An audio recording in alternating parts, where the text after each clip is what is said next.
தந்தை மகன் தூய் ஆவியாரின் பெயராலே ஆமென். இயேசு கிறிஸ்துவின் அன்புமிக்க சகோதர சகோதரிகளை உங்கள் அனைவருக்கும் கிறிஸ்து இயேசுவின் அன்பு கலந்த வணக்கத்தை தெரிவித்துக் கொள்கின்றேன். இன்று நற்செய்தி பாகமானது யோவான் நற்செய்தி 6ஆம் அதிகாரம் 30 முதல் 35 வரை திருவாக்கியங்கள். குறிப்பாக நம் 30ஆம் வாக்கியம் வாசிக்கின்றோம். நாங்கள் கண்டு உம்மை நம்பும் வகையில் நீர் என்ன அரும் அடையாளங்கள் காட்டுகிறீர், அதற்காக என்ன அரும் செயல்கள் செய்கிறீர். அப்போ இயேசுவிடத்தில் அவர்கள் சொல்கிற வார்த்தை, உம்மை நாங்கள் நம்ப வேண்டும் என்றால் நீ எனக்கு என்ன அற்புதம் செய்வீர், என்ன அடையாளம் நீ எனக்கு காட்டுவீர்.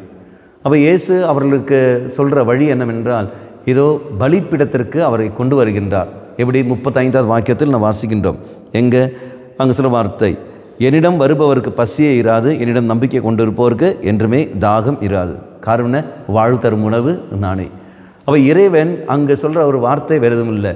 இதோ நீங்கள் என்னை உண்டால் மட்டுமே தான், என்னை பருகினால் மட்டுமே தான் உங்களுக்கு அந்த வாழ்வு கிடைக்கும். அற்புதங்கள் அடையாளம் தேடி நீங்கள் போகிறீர்கள். நம்முடைய வாழ்க்கையில் நாம் பார்க்கின்றோம், அற்புதங்கள் செய்ய வேண்டும், அடையாளங்கள் செய்ய வேண்டும். அப்படியே அற்புதங்கள் அடையாளங்கள் என் வாழ்க்கையில் வருகிற சமயத்தில் நான் இயேசுவை ஏற்றுக்கொள்கிறேன் என்ற எண்ணத்தில், எந்த மனநிலையில் கத்தோலிக்கர்களாக நீங்களும் நானும் வாழ்ந்து கொண்டிருக்கின்றோம். ஒரு சில பேர் அப்படி இருக்கின்ற சமயத்தில் தெய்வம் சொல்கிற ஒரு வார்த்தை, அற்புதங்கள் அடையாளங்கள் அந்த மனிதன் செய்வதல்ல, மாறாக தெய்வம் அந்த மனிதனை பயன்படுத்துகின்றார். அந்த மனிதன் வழியாக அவனை ஒரு கருவியாக பயன்படுத்தி கொண்டு தன்னுடைய வல்ல செயல்களெல்லாம் அவர் வழியாக தெய்வம் வெளிப்படுத்துகின்றார். அந்த மனிதன் அல்ல செய்வது. ஆனால் நீங்களும் நானும் செய்கிற காரியம் என்பது என்ன?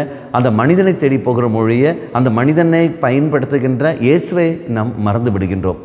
நம்முடைய வாழ்க்கையில் நாம் இயேசுவை தான் தேடி போக வேண்டும் மொழிய, மனிதர்களை தேடி அல்ல. மனிதர்களை தேடி அல்ல, அந்த இயேசுவை தேடி நாம் போகிற சமயத்தில் நமக்கு கிடைக்கும். அப்போ இயேசு எங்கே இருக்கின்றார்? பலிப்பீடத்தில். பலிப்பீடத்தில் அதான் சொல்கிற வார்த்தை, உங்களுக்கு அற்புதங்கள் செய்தது அங்கு மோய்சன் அல்ல, உணவு தந்தது மோய்சன் அல்ல, என் தந்தை தான் உங்களுக்கு உணவு தந்திருக்கின்றார். ஆனால் நீங்கள் என்ன செய்கிறீர்கள்? மோய்சனை தான் பார்த்தீர்கள் ஒழிய மோய்சன் வழியாக தெய்வத்தை நீங்கள் கவனிக்கவில்லை. தெய்வம்தான் மோய்சனை கருவியாக பயன்படுத்தி தருகின்றார். நம்முடைய வாழ்க்கையில் நாம் பார்ப்போம், நம்முடைய வாழ்க்கையில் அற்புதங்கள் நடக்க வேண்டும், அடையாளங்கள் நடக்க வேண்டும் என்று சொல்கின்றமை ஒழிய அதுக்கான செயல்பாடு நாம் செய்வதில்லை. தெய்வம் செய்கின்றார். அற்புதங்களும் அடையாளங்களும் ஏதோ பலிப்பீடத்தில் நடக்கின்றது. அந்த அப்பமும் ரசமும் இயேசு கிறிஸ்துவின் உடலாக மாறுகிறது, இயேசுவின் இரத்தமாக மாறுகிறது. அது பெரிய அற்புதம், அடையாளம். அதை விட வேறு அற்புதம் எதுவும் இல்லையே. அந்த அற்புதத்தில் பங்கு பெறுவதற்காகவும் அதில் நாம் ஒரு பங்காளித்துவம் பெறுவதற்காகவும் தெய்வம் நம்மை அழைக்கிற சமயத்தில், அந்த திருப்பலியே வேண்டாம் என்று நாம் ஒதுக்கிற சமயத்தில் ஒரு நாளும் கிருபைகள் நம்மளால் அனுபவிக்க முடியாது. சிந்தித்து பார்ப்போம்.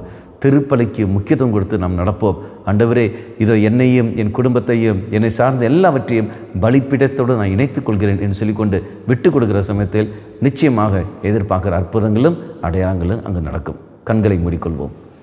நல்லவனாய தெய்வமே, நாங்கள் என்றும் உன்னுடைய பலிப்பீடத்தோடு இணைந்து வாழக்கூடிய வரத்தை எங்களுக்கு தந்தருளும். அம்மா மாதாவே, தெய்வ மாதாவே, எங்கள் மாதாவே, என் அன்னையே, விசேஷமாக எங்களுக்காக பரிந்து பேசும். ஆமேன். தந்தை மகன் தூய ஆவியாரின் பெயராலே ஆமேன்.